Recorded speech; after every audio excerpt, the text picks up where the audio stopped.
বিসমিল্লাহির রহমানির রহিম। আসসালামু আলাইকুম।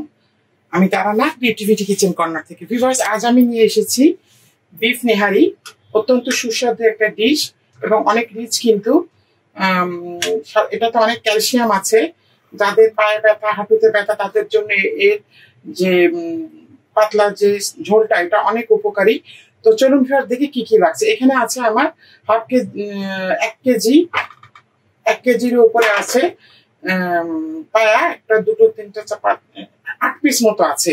লাগবে এখানে আমার পেঁয়াজ, আমি বেরেস্তাও করব এবং পায়াটা রান্না করার সময় দেবো। আমি প্রেসার কুকারে রান্না করব। কাঁচা মরিচ, আদা রসুন বাটা 3 চা চামচ, টেস্টিং সল্ট, এটা আপনারা স্কিপও করতে পারেন। এখানে আছে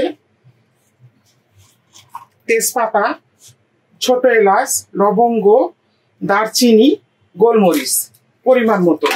লাগবে লবণ এবং শুকনো সয়াবিনের তেল। আমার এখানে লাগবে মরিচের গুঁড়া খুব সামান্য। লাগবে আমার এখানে সাজিরা, আর লাগবে ধনিয়া এবং জিরার গুঁড়ি। তো চলুন ভিউয়ার্স, আমরা আগে পায়াগুলোকে একটু ভেজে নিব।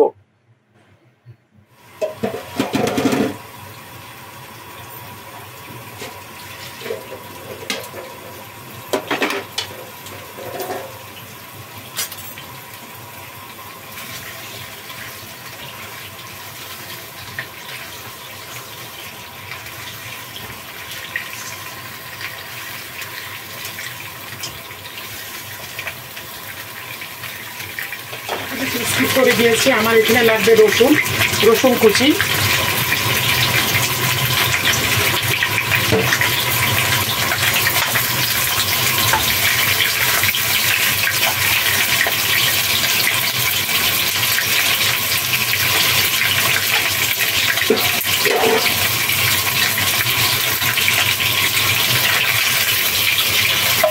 আমি তুলে নিচ্ছি। এগুলো ভাজা হয়ে গিয়েছে।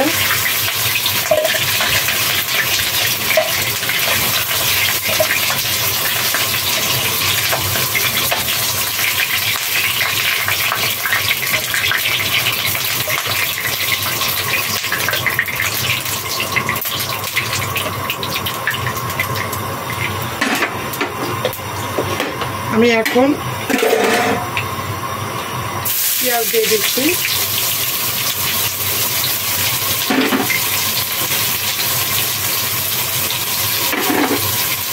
এই গরম মশলাটুকু দিয়ে দিচ্ছি।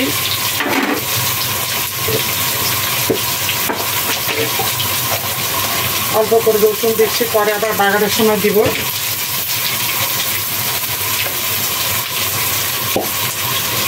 এখানে আমি দিচ্ছি সাজিরা,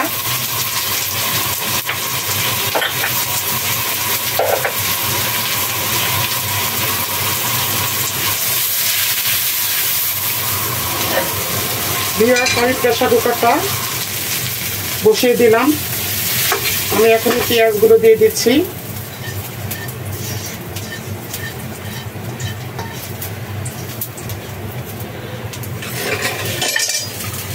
দিয়ে দিচ্ছি পায়াগুলো, কাঁচামরিচ, আদা রসুন বাটা দিব। অল্প করে একটু তেল, খুব সামান্য, 1 টেবিল চামচেরও কম দিয়েছি।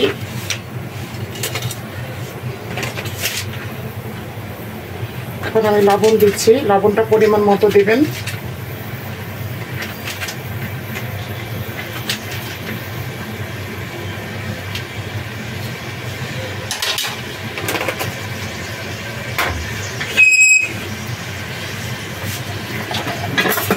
এখানে আমার ফুটানো পানি আছে গরম, সেটা আমি দিয়ে দিচ্ছি।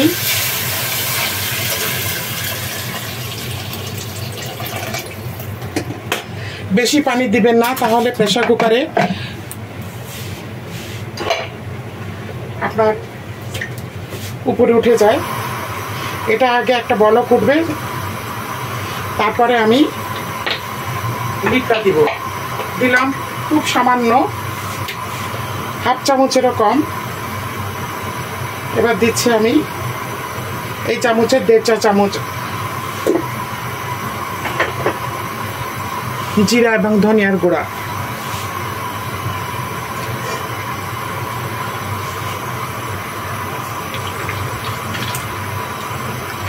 মোটামুটি সব মশলাগুলো দেওয়া হয়ে গিয়েছে।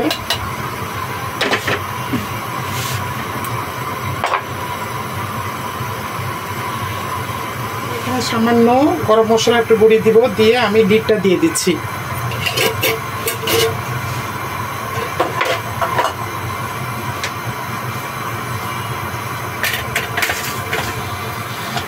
হয়ে গেলে সাথে সাথে খুলতে যাবেন না, কারণ একটা স্ট্যান্ডিং টাইম দিতে হবে। এটা হতে 40 থেকে 50 মিনিট লাগবে। আমি ফিরে আসছি 40 থেকে 50 মিনিট পর, তারপরে আরও আধা ঘন্টা পরে আমি এই ডিমটা খুলব। আঁচটা থাকবে মিডিয়াম। তো ভিউয়ার্স, ফিরে আসছি আমি এটা না হওয়া পর্যন্ত। ভিউয়ার্স, আমি ডিমটা উঠিয়ে ফেলেছি। খুব সুন্দরভাবে এটা সিদ্ধ হয়েছে।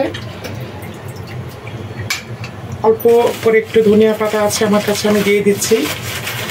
আপনারা